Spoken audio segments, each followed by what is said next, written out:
야구 방망이가 미국 프로야구 메이저리그 있죠?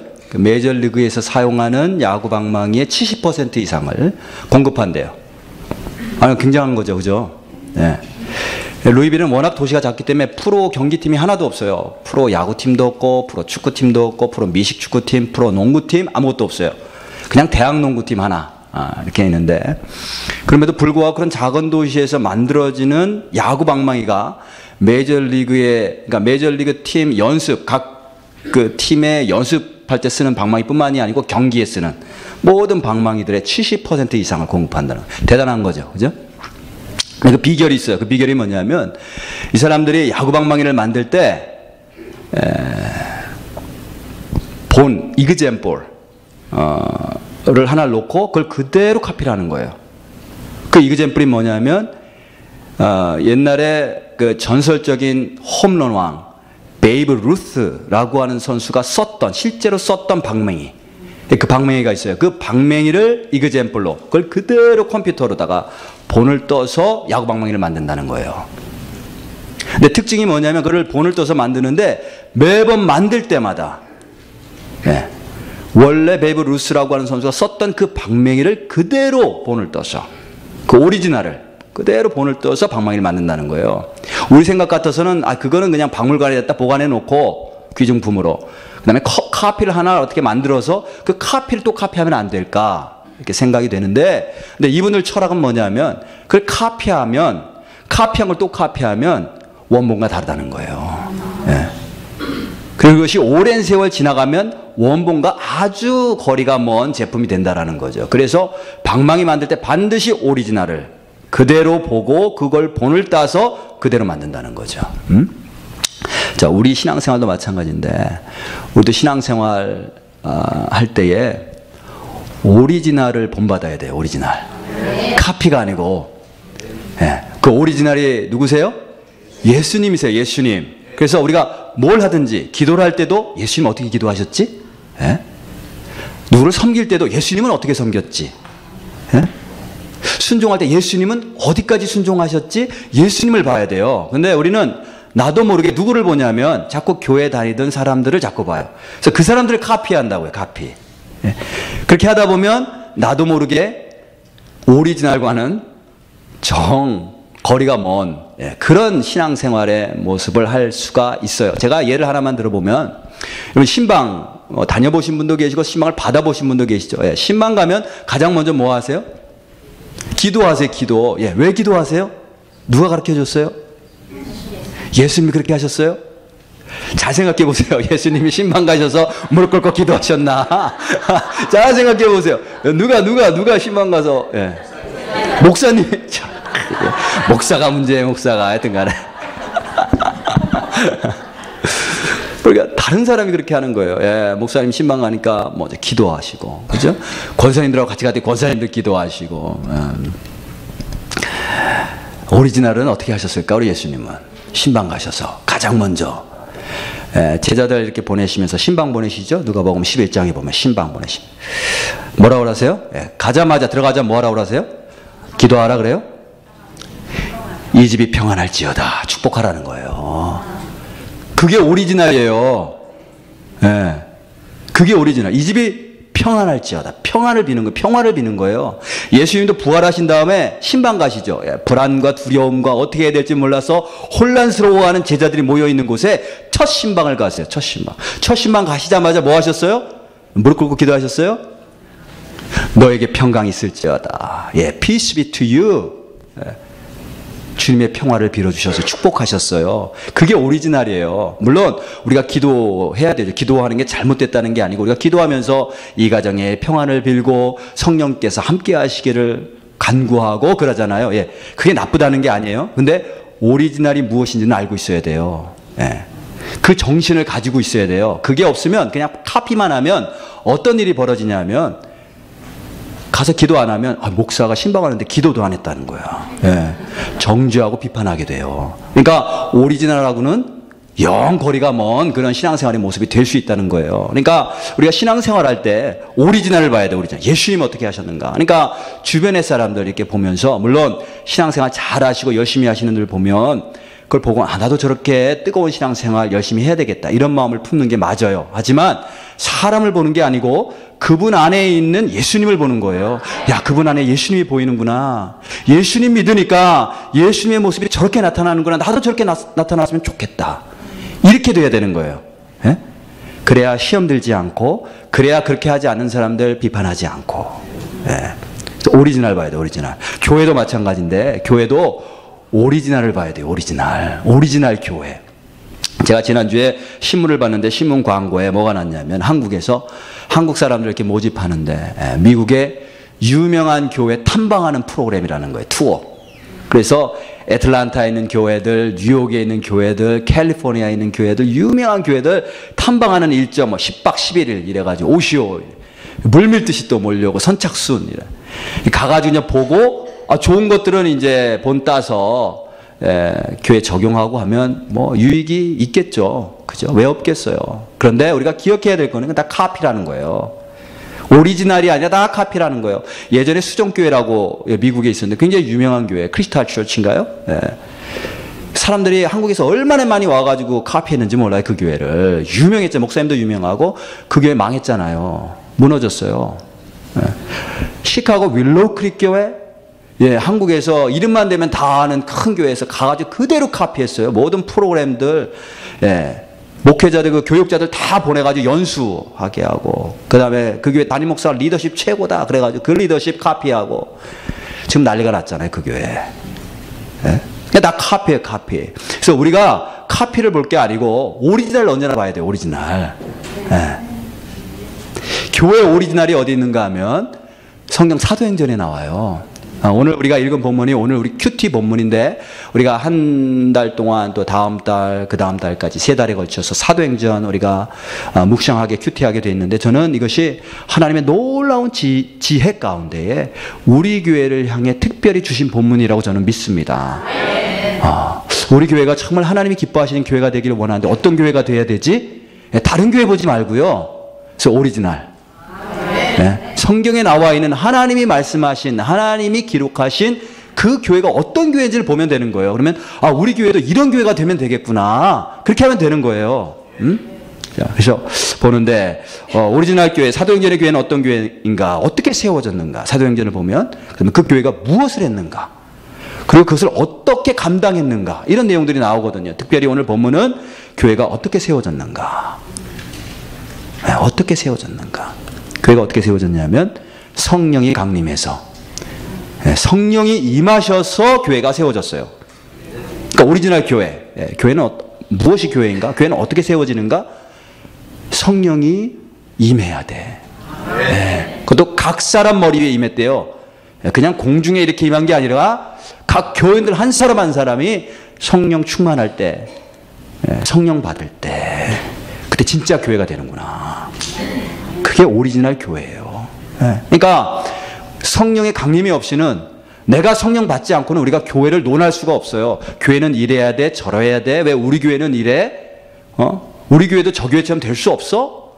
이렇게 말할 수가 없다는 거예요. 그건 카피니까. 진짜가 아니니까. 진짜는 여기 있는데 교회가 어떻게 세워지는가 봤더니 성령의 강림이 있은 다음에 각 사람 위에 성령이 임한 다음에 교회가 세워졌어요. 그러면 우리가 어떻게 해야 돼요? 우리 교회가 성령 충만해야 되겠구나. 내가 성령 받아야 되겠구나. 그래야 교회가 되는구나. 그걸 우리가 알 수가 있죠. 자, 그래서 성령이 임하셔서 교회가 되는데 몇 가지 한번 중요한 것들을 한번 함께 짚어보고 말씀을 나누려고 합니다. 첫 번째, 성령이 임하셔서 교회가 되는데 성령이 임하시기 전에 보니까, 오늘 본문 보니까 어떤 준비하는 단계가 있었어요. 준비. 2절에 이렇게 말씀합니다. 호련히 하늘로부터 급하고 강한 바람 같은 소리가 있어 그들이 앉은 온 집에 가득하며, 그 다음에 마치 불의 혀처럼 갈라지는 것들이 그들에게 보여 각 사람이 하나씩 임하여 있더니, 이게 성령이 임하시는 장면이거든요. 근데 호련히, 쉬운 말로 말하면 갑자기, 그래, 갑자기. 갑자기라는 말은 뭐냐면 사람이 기대하거나 계산한 시간이 아니라는 거예요. 이건 하나님의 시간, 하나님의 타임. 우리는 간절히 원하지만 그때는 언제인지 몰라요. 하나님만이 아세요. 하나님만이 아셔. 이게 오순절이라고 그랬는데, 오순절이란 6월절 이후에 50일이 지난 날이거든요. 예수님이 언제 돌아가셨냐면 6월절 다음날 돌아가셨어요. 그리고 3일 있다 부활하셨죠. 그리고 40일간 제자들과 함께 계셨죠. 그리고 아마도 6일 내지 7일 정도 있다가 그동안 이제 기도하는 동안에 성령이 임하신 것 같아요. 근데 이 오순절이라고 하는 거는 구약에 뭐 77절, 맥추절 이렇게 불리기도 하는데 첫 열매를 수확하는 날이에요. 첫 열매. 그러니까 하나님께서 예수님 보내시고 씨를 뿌리시고 말씀의 씨를 뿌리시고 물을 주시고 이렇게 잘 자라게 하셔서 첫 열매 맺는, 영적으로 첫 열매, 성령의 열매 맺는 날이라는 거죠. 그런 의미가 있어요. 그래서 예수님 죽으신 거 6월절이 이렇게 예표가 되고요. 성령 임한 게 오순절인데 이게 예수님 오시기 전 1500년 전에 있었던 일이에요. 1500년 전에 하나님이 제정하신 절기들이에요. 6월절, 뭐 오순절 이런 것들이. 근데 500년 후에 있을 일들을 예표해서 미리 주신 거죠. 굉장히 놀라운 사건이었어요. 근데 이게 하나님의 시간에 하나님이 딱 타이밍을 맞춰서 딱 성령님을 주시는데 하나님께서 하나님의 시간에 하나님의 뜻 가운데 주신다 할지라도 그냥 이렇게 가만히 계시다가 그냥 줘야 되겠다 하고 갑자기 이렇게 그냥 주시는 게 아니고 준비를 시키세요. 다 하나님이 모든 계획 속에서 하나님의 지혜 가운데 딱 준비시키세요. 1절을 보면 다시 1절로 돌아가서 보면요. 우리 한글 성경에 어떻게 시작되냐면 오순절 날이 이미 이름에 이렇게 시작이 되고 영어에도 그렇게 When the day of Pentecost came 이렇게 돼 있죠. 근데 한국말도 그렇고 영어도 그렇고 번역이 안 된 말이 있어요. 원어에는 있는데 번역이 안 된 말. 그래서 제가 볼 때 이 한글 번역이 영어를 카피한 게 아닐까 이런 생각이 들어. 오리지널로 돌아가야 되는데 원어로 가야 되는데 원어에 한 단어 하나가 있는데 그게 번역이 안 돼서 가장 먼저 시작하는 단어 그게 뭐냐면요 and라고 하는 단어예요. 그리고 그리고 오순절 날이 이름에 이거거든요. 그리고라는 말이 언제 쓰여요? 언제 우리가 그리고라는 말을 쓰죠? 앞에 어떤 내용이 있어요. 그다음 뒤에 내용이 있는데 그를 연결할 때 그리고 연결되어 있다라는 거예요. 근데 왜 번역하는 사람이 이걸 번역을 안 했을까? 아마 중요하지 않다라고 생각을 해서 번역을 안 했겠죠. 그죠? 그다음 두 번째는 앞에 내용과 뒤에 내용이 연관이 없어. 본인들이 그렇게 생각한 거예요. 그러니까 번역을 안 한 거예요. 그런데 원어에 보면 and가 있거든요. 굉장히 중요한 단어예요. 뭐냐면 성령이 오순절날 강하게 임해서 교회가 세워졌는데 그게 어느 날 갑자기 그냥 일어난 게 아니고 앞에 있는 내용과 연관이 된다는 거거든요. 앞에 있는 내용이 있은 다음에 그 다음에 성령이 임했다라는 거예요. 그러니까 앞에 있는 내용이 중요해요? 안 중요해요? 중요한 거예요. 그래서 and 그리고 앞에 어떤 내용이냐면 1장을 보면 제가 간단하게 요약을 해드리면 예수님이 승천하시기 전에 제자들에게 신신당부하세요. 너희들 예루살렘 떠나지 마라. 딴 데 가지 마라. 다른 거 하지 말고 아버지께서 약속하신 성령 침례 받을 때까지 기다려. 반드시 주실 거야. 믿고 기다려라. 그리고 그 성령이 너에게 임하시면 너희들이 능력을 받을 텐데 권능을 받을 텐데 그 다음에는 예루살렘, 유다와 사마리아 땅끝까지 이르러서 내 증인이 될 거야.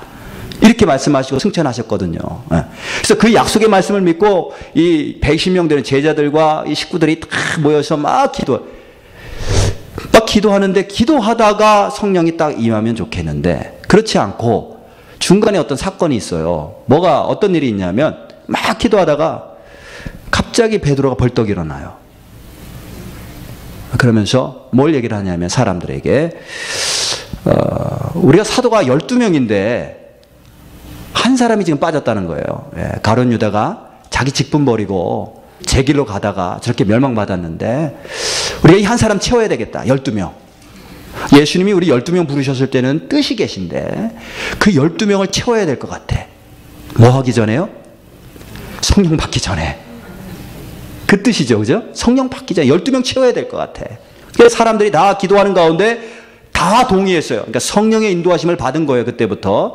그래서 두 사람 추천받고 그 중에 한 사람 마띠아라고 하는 사람을 사도로 채워서 12명을 채웁니다. 그리고 오순절날이 이름에 호련히 급하고 강한 바람 같은 불의 혀처럼 갈라지는 성령의 역사가 그들을 위해 임하게 되는 거예요. 그러니까 보니까 성령이 임하셔서 교회가 세워지는데 보니까 그 전에 준비하는 단계가 필요하다. 그걸 알려주시는 거죠. 그죠? 준비하는 단계. 우리 생각에는 뭐 11명이든 12명이든 그게 빅 딜일까? 빅 디퍼런스?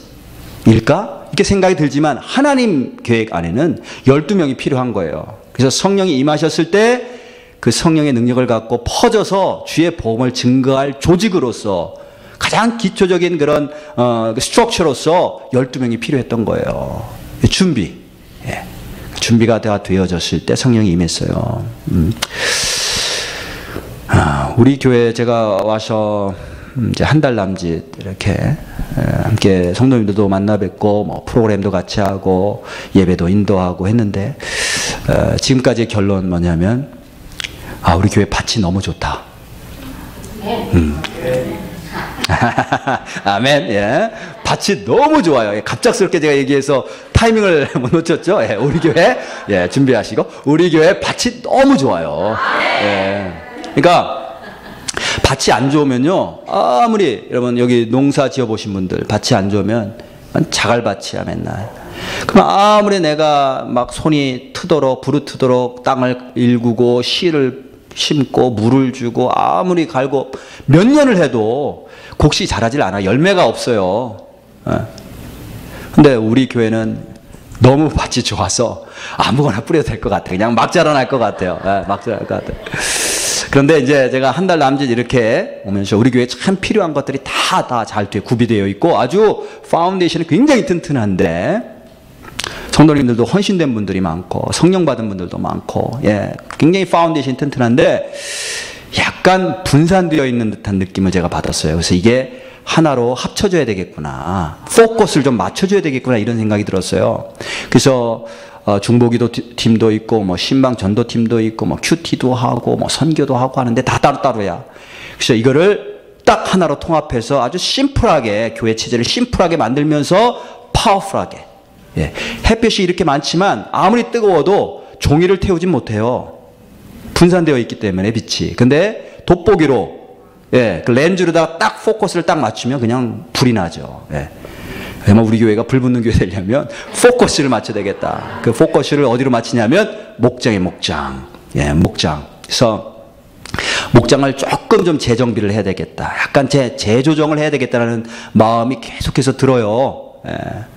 저는 성령이 주신 마음이라고 생각을 하고 이게 목장이 다시 잘 재정비가 되면 놀라운 일들이 일어날 것 같은데 목장을 통해서 중보기도도 하고 목장을 통해서 전도신방도 하고 목장을 통해서 선교도 하고 목장을 통해서 큐티도 나누고 심지어는 목장을 통해서 교육도 이루어져야 돼요.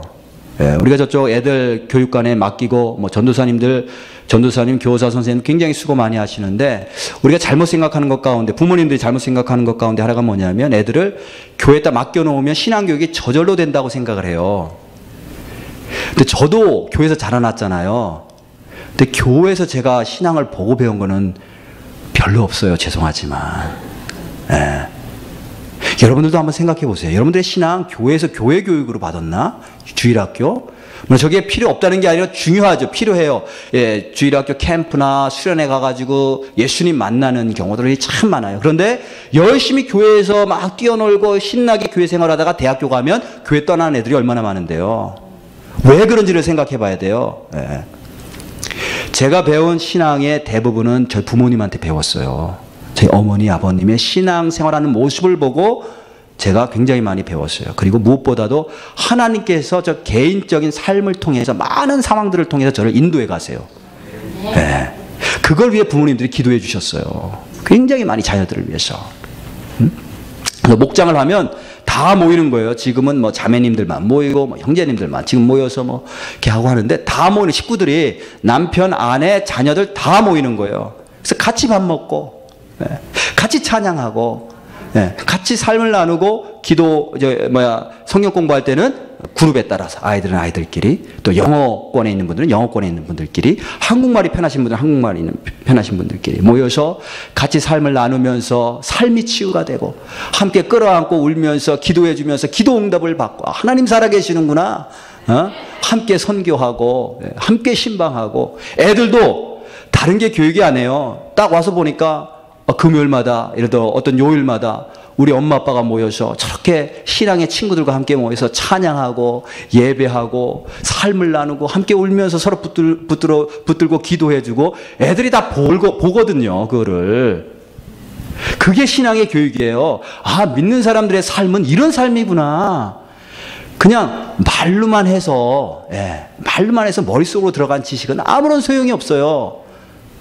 어려서부터 보고 배우면서 부모님들의 삶을 보면서 실제로 삶 가운데서 이루어지는 것들을 체험하면서 그게 마음속으로 그 믿음이 뿌리가 내려져야 되는 거예요. 그러면 애들을 어디다 던져놔도 염려가 없어요. 그래서 이게 목장이 좀 재정비가 돼야 되겠구나. 그래서 제가 기도하면서 우리 소목자님들과도 이미 얘기를 했고, 우리 실행위원분들과도 이야기를 했고, 제가 목장 다니면서도 이제 이야기한 그런 목장들이 있는데, 이게 준비가 잘 되면, 이게 준비가 돼야 돼요. 성령이 역사하셔서 정말 많은 영혼들, 주님이 필요한 영혼들이 얼마나 많은지 몰라요. 그분들이 주님만 만나면 모든 문제가 해결되는데, 그런 분들 위해서 우리 교회를 사용하시길 원하시는데, 그러기 위해서는 우리가 이 조직이 좀 준비가 돼야 되겠구나. 성령 충만함 받았을 때 나가서 전도할 수 있도록, 또 하나님이 영혼들 보내주시면 바로 우리가 케어하고 돌볼 수 있는 조직. 오늘 성령 강림을 위해서 기도하며 백신문도들이 열심으로 뜨겁게 기도하는데 갑자기 베드로가 일어나서, 야, 그런데 말이야, 우리 12명 채워야 될 것 같아. 이거 사도도 다시 재정비해야 될 것 같아. 성령 받기 전에. 이게 하나님께서 주신 감동이거든요. 그것에 따라서 그 110명 사람들이 동의하고 함께 기도하는 가운데 12명 채워졌을 때에, 준비가 되어졌을 때에 성령이 임했어요.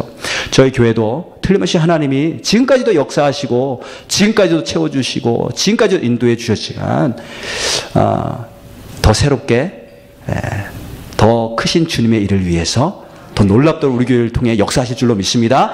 그러기 위해서는 다시 좀 조직들이 재정비되어야 된다는 것을 아시고 기억하시고 함께 기도하면서 이 일들을 준비했으면 좋겠습니다. 그 다음에 두 번째, 그렇게 준비했어요. 교회가 세워지기 위해. 성령이 강림해야, 성령이 임하셔야 교회가 세워지는데, 그러기 위해서는 준비가 되어야 된다. 두 번째는, 마침내 성령이 강림하셨죠. 그리고 여러 가지 초자연적인 현상들이 일어났어요. 소리가 막 들려.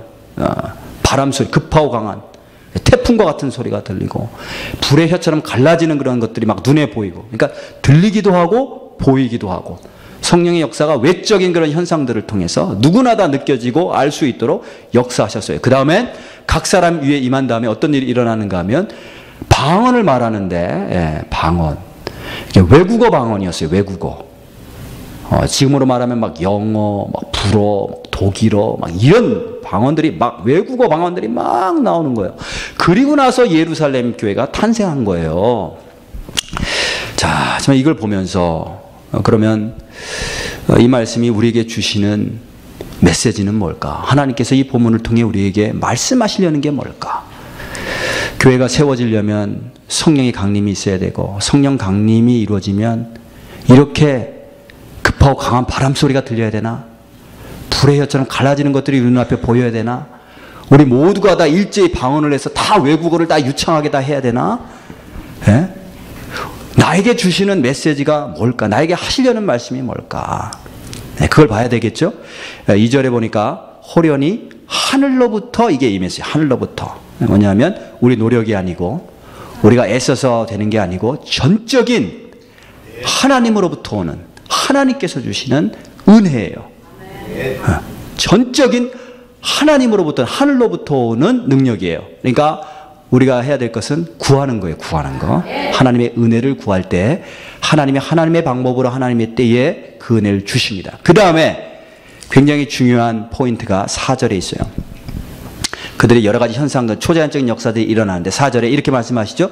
그들이 다 성령의 충만함을 받고, 그 다음에 여러분들 볼펜이 있으신 분들은 밑줄을 그으세요. 성령이 말하게 하심을 따라.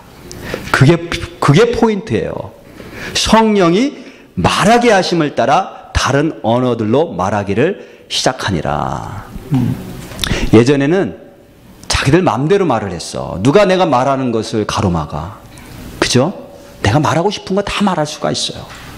근데 성령 받은 다음부터는 그게 안 되고 어떻게 돼요? 성령이 말하게 하심을 따라.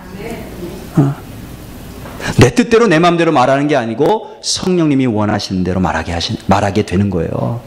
내 뜻대로 내 마음대로 행동하는 게 아니고 성령이 말씀하시는 대로 행동하게 되는 거예요. 그게 성령 받은 증거예요. 그게 포인트예요. 그게 포인트. 제가 5학년 때 저희 부모님들이 저를 데리고 강원도 동홀이라고 하는 아주 처음 들어보는 지명인데 그런 해변가가 있어요. 동홀이라고 하는 해변가 마을이 있는데 그 해변가 부흥회로 저를 데리고 가셨어요. 갔더니 전국에서 사람들이 버스를 대절해가지고 수백 명이 모였어요. 다 텐트를 쳐놓고 거기서 해변 부흥회를 하는 거예요. 그래서 아침 시원할 때 집회를 하고 낮 시간에 뜨거우면 파도 타기를 하고 다 같이 그 다음에 저녁 때 또 다시 집회를 하고 그 다음에 밥을 해 먹고. 안 좋아 보여요? 천국과 같았어요. 천국. 야, 천국이 따로 없어. 그냥 아침에 말씀 듣고 또 뭐 파도 타기 하고 수영하고 또 말씀 듣고 너무 좋고 너무 좋았는데 마지막 날 그 강사 목사님이 그러시는 거예요. 오늘 저녁, 오늘 마지막 날인데 오늘 밤에 성령의 강한 역사가 있을 것입니다.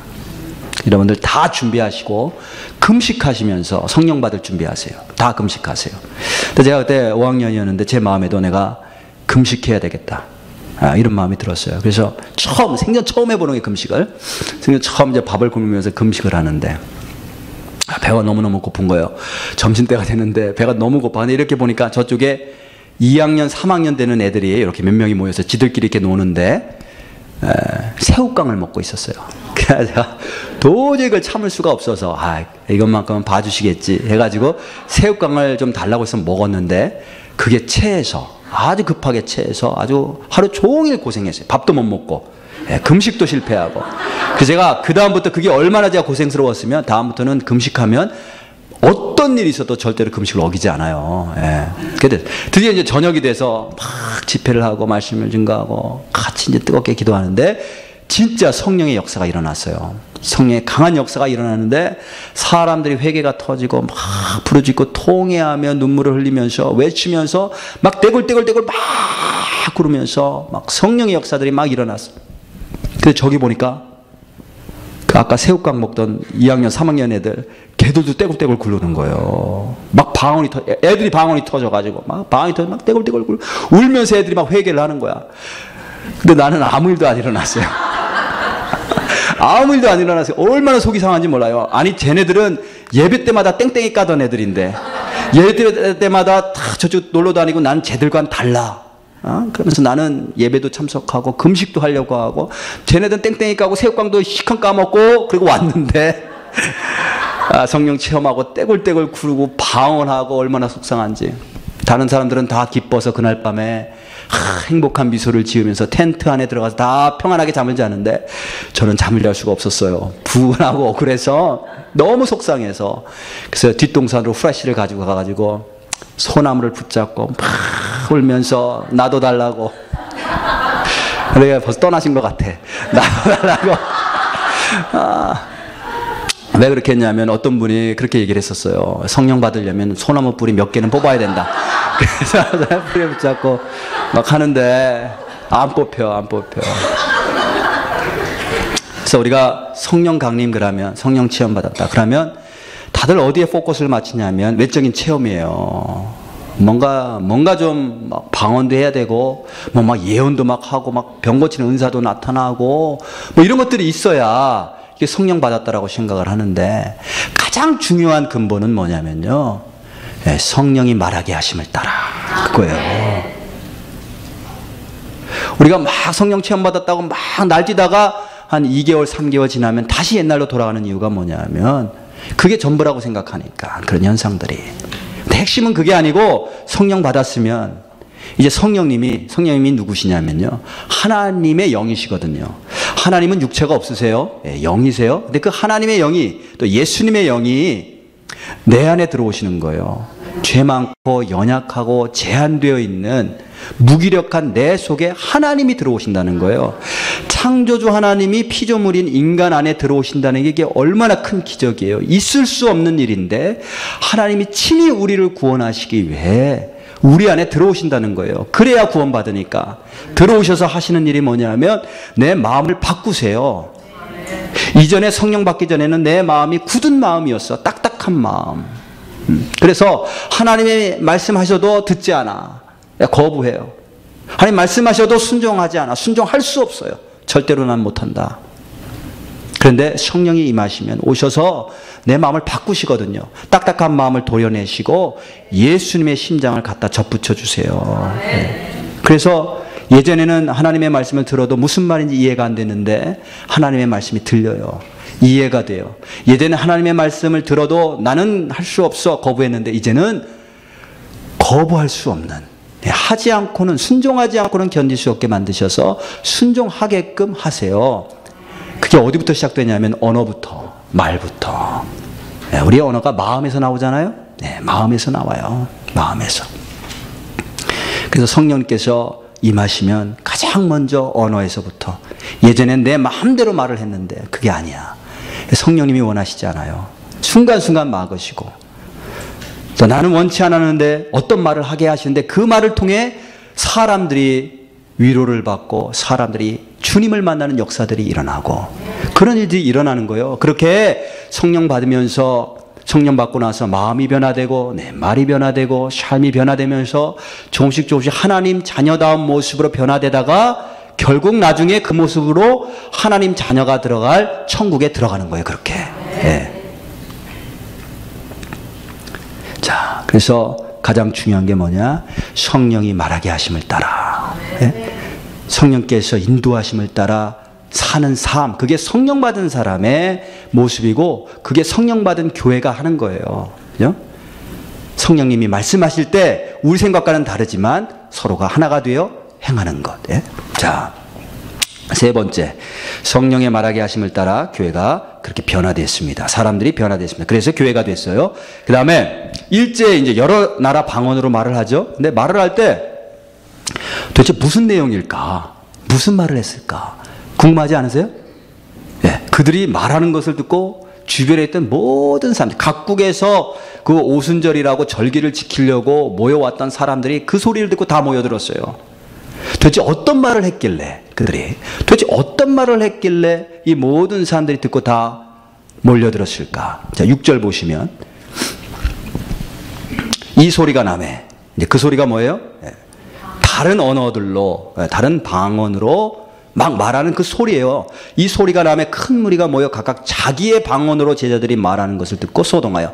이 소리가 나매 이렇게 되어 있는데 여기서 소리, 이 소리라는 말이 단수로 쓰였어요. 우리나라 말에 복수가 있나요? 소리들 있죠? 예, 영어로도 있나 모르겠어요. 사운드, 사운즈 이런 표현이 있어요. 헬라어로 쓰였는데 이 성경은 헬라어에 단수 복수가 있어요. 사운드, 사운즈. 소리, 소리들. 근데 지금 제자들이 110명이 말을 하는데 다 각각 다른 나라 말로 해. 그러면 이게 소리들이에요? 소리예요? 소리들이어야 되죠. 소리들. 그런데 성경에서는 소리들이라고 하지 않고 이 소리가 남의 단수로 쓰였어요. 단수. 그게 뭐냐면 각 사람들이 110명이 서로 다른 말로 막 외치는데 말을 하기 시작을 하는데 이게 한 소리였다는 거예요. 한 소리로 들렸다는 거예요. 그 내용이 하나였다는 거예요. 다 이 말 저 말 막 혼잡하게 막 이게 아우성 치는 게 아니고 다 다른 나라 말로 했지만 언어 하나로 들렸다는 게 그게 뭘까? 그게 궁금하죠? 우리 11절을 보면 그냥 나라 사람들 쭉 그 나라 이름들이 9절부터 쭉 나오고 11절에 보면 그레데인과 아라비아인들이라 우리가 다 우리의 각 언어로 뭐를 들어요? 하나님의 큰 일을 말함을 듣는도다. 그들이 막 다른 언어들로 막 말을 하는데 무슨 말을 했는가? 그 내용을 들어보니까 내용이 하나예요. 하나. 하나님이 행하신 큰 일이에요. 그래서 우리가 교회 안에서는 한 가지여야 돼, 한 가지. 우리가 말하는 건 한 가지. 저는 이제 목사니까 저는 이제 설교에 신경을 쓰고 어떻게 하면 설교를 잘할 수 있을까? 부담이 안 될 수가 없어요. 그런데 설교를 잘하느냐 못하느냐 이게 중요한 게 아니고 중요한 건 뭐냐면 하나님께서 하신 큰 일을 전하느냐, 그게 중요해요. 우리 성가대가 오늘 서서 굉장히 아름다운 찬양했는데 하모니가 맞느냐 안 맞느냐 잘하느냐 못하느냐 이게 중요한 게 아니고 중요한 건 뭐냐면 찬양을 통해 하나님께서 하신 큰 일을 증거하느냐, 그게 중요한 거예요. 우리가 사역을 굉장히 많이 하잖아요. 무슨 사역을 하든지, 화장실 청소를 할지라도 무슨 사역을 하든지 그 사역을 통해 하나님께서 내 삶 가운데 이루어주신 그 놀라운 일, 그 일을 내가 증거하느냐, 그게 중요한 거예요. 그래서 교회는 한 소리여야 돼. 엉뚱한 소리가 자꾸 나면 안 돼요. 픽픽 이렇게 한 소리만 나야 돼. 한 소리. 하나님이 하신 큰 일이요. 자, 하나님이 하신 큰 일, 행하신 큰 일이 뭘까? 제가 말씀을 묵상하는 가운데 생각난 본문이 있었어요. 그게 어디냐면 누가복음 8장 말씀이에요. 이 누가복음 8장에 나오는 이야기들은 누가복음뿐만이 아니라 마가복음, 마태복음에도 동일하게 나오는 내용인데 어느 날 예수님이 제자들에게 그렇게 말씀하세요. 호수 저편으로 건너가자. 제자들은 알지 못했지만, 제자들은 보지 못했지만 예수님 뭔가를 보셨어요. 그래서 호수 저편으로 건너가자. 목적이 있으셔서, 의도가 있으셔서 그렇게 말씀하신 거죠. 호수 저편으로 건너가자. 근데 이제 건너가는 동안에 어떤 일이 있었어요? 갈릴리 호수를 지나가는데 풍랑이 일어나는데요.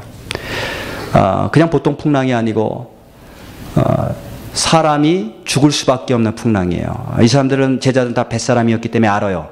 이 풍랑 우리는 다 죽었다. 우리 끝장났다. 그래서 자기들 힘으로 컨트롤하려고 하지만 배를 더 이상 컨트롤할 수 없고 이제 죽게 됐으니까 아우성이죠. 와서 예수님 깨우는데 예수님 그때 잠을 자고 계셨어요. 예수님이 일어나셔서 잠잠하라 말씀하시니까 풍랑이 잠잠하게 되었어요. 그래서 호수 저편으로 건너가자 하시고 제자들 이끌고 가시는데 풍랑이 일어난 거예요. 우리가 주님께서 말씀하시는 대로 순종하며 가는데 웬 환란이 이렇게 임하나? 그럴 때도 있죠. 제자들이 큰 환란, 그것도 보통 환란이 아니고 죽음의 공포가 몰려오는, 죽을 수밖에 없는 그런 풍랑이었어요. 그때 예수님이 살려주셨죠. 저는 이 사건이 예수님의 십자가 죽음을 상징한다라고 봐요. 예수님이 주무셨는데 그 주무신 것은 예수님께서 십자가 지시고 십자가 위에서 죽으신 것을 상징해요.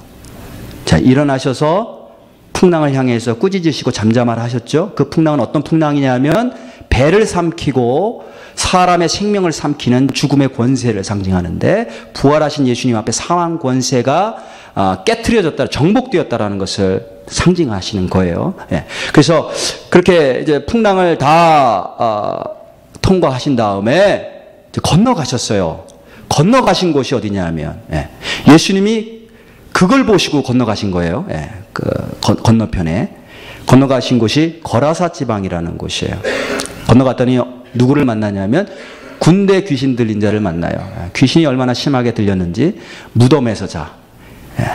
집에 갈 수 없어요. 귀신이 들렸기 때문에. 그에게도 집이 있었겠죠? 근데 집에 갈 수 없어. 무덤에서 자요. 사람들이 그를 제어하려고 하는데 아무도 제어할 사람이 없어요. 그를 구원할 사람이 아무도 없어요. 얼마나 귀신으로부터 괴로움을 당하냐면 스스로 자기 몸을 해요. 자기 몸이 상하는지도 모르고 자기 몸을 찌우면서 사는 사람이었어요. 불쌍한 영혼. 예수님께서 아무도 구원할 수 없는 마귀에게 눌린 그 인생을 만나시고 예수님께서 능력으로 사랑으로 그를 불쌍히 여기셔서 마귀를 쫓아내시고 그를 구원해 주시죠. 그리고 나서 그가 옷을 입었다고 그랬어요. 옷을 입었다. 성경에 보면 예수님께서 입혀주신 구원의 옷이요 의의 옷이에요. 옷을 입고 예수님 따르겠다고 했을 때 예수님 말씀하세요. 그러니까 성령 받으면요 내 뜻대로 하는 게 아니고 주님이 말씀하신 대로 따르는 거예요. 예수님 말씀하시는데 뭐라고 말씀하시냐면 내 집으로 돌아가서 하나님이 너에게 어떠한 큰 일을 행하셨는지 너를 얼마나 불쌍히 여기셨는지를 전해라 그렇게 말씀하세요. 하나님이 큰 일 행하신 거 너를 불쌍히 여기셔서 너를 어떻게 구원하셨는지를 전해라. 그랬더니 이 귀신 들렸다가 나은 자가 가서 자기 집만 간 게 아니고 온 동네를 다니면서 예수님이 어떻게 큰 일을 행하셨는지를 전해요. 그러니까 그러니까 하나님이 큰일 행하셨다. 지금 오순절날 성령 받고 나서 그들이 다른 방언으로 쭉 말을 하는데 하나님이 큰일 행하신 거. 그 내용이 뭐냐면 예수님께서 도저히 구원받을 수 없는 나를 불쌍히 여기셔서 어떻게 나를 찾아오셔서 나를 만나시고 나를 모든 마귀의 압제로부터 구원해내시고 나를 불쌍히 여기셔서 자유케 하셨는지 예수님이 하신 일을 증거하는 거예요. 그렇게 얘기하니까 그는 돌아갔고 그 마을 사람들이 와서 예수님 거절하죠. 여기 있으시면 안 됩니다. 돌아가세요. 거절해요. 이 땅의 백성들이 예수님 왔지만 영접하지 않았어요. 돌아가라고 거절합니다. 그리고 그 거절하니까 예수님께서 다시 돌아오셨어요. 예수님께서 제자들에게 호수 저편으로 건너가자 하실 때 주님은 이미 다 보셨죠? 다 알고 계셨어요. 주님 머릿속에는, 주님 눈에는 다 모든 게 보였어요. 갈 때 죽음의 풍랑이 있을 거라는 거, 자기가 그것을 통과해야 된다라는 거 다 보셨어요.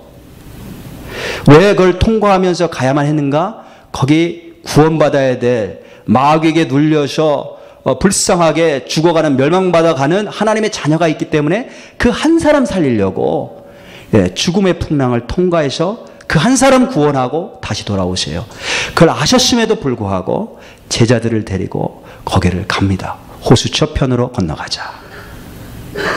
예수님께서 하늘 영광, 하늘 보좌 가운데 계신데 보시죠, 우리를. 하나님의 자녀들인데 마귀에 눌려서 고통받고 있고 멸망의 길로 가고 있고 자유함을 받지 못하고 고통 속에서 신음하는 우리 한 사람 한 사람을 보세요. 호수 저편으로 건너가자.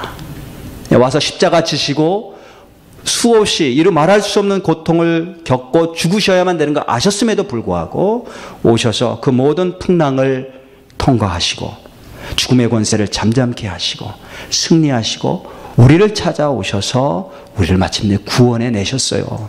그리고 우리를 보내시면서 하나님이 너를 얼마나 불쌍히 여기시고 너에게 어떻게 큰 일을 행하시고 너를 구원하셨는지 전하라, 그렇게 말씀하셨어요. 그리고 돌아가셨어요. 나 한 사람 구원하시기 위해 하나님이신 예수님께서 하늘 보좌를 버리시고 오신 거예요. 호수 저편으로 건너가자. 우리가 성령 받아야 될 이유, 성령 받아야 이걸 깨달아요.